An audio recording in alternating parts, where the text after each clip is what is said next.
talking about Purna Rai's struggle and success. त्यस पछाडि फेरि यहाँ चाहिँ नि घर अगाडि मोमो पसल खोल्यो।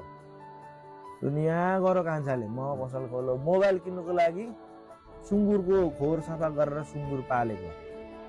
सुँगुर पनि पालो अनि यहाँको सबै यो भएन। अब यहाँ कसरी मोमोहरू चलेन। अनि त्यस पछाडि कान्छा होस्टेल वार्डनको रूपमा चाहिँ इटरी गयो।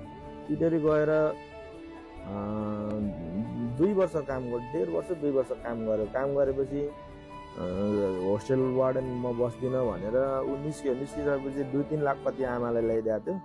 त्यस पछाडि त्यहाँको उयो भइसकेपछि गीततिर लाग्छु, अब मलाई नचलाउनु, म सङ्गीततिर लाग्छु भन्यो। त अब अलिक म चाहिँ अब केही न केही गर्छु, मलाई 2-4 वर्ष नचलाउनु भन्नु आमाले पनि चलाएन। त्यस पछाडि एकैचोटि गीतहरू आउनु थाल्यो। आएपछि युट्युबबाट पनि माया र तिमीले गर्न सिकायो प्रदर्शन गर्नै नमिल्ने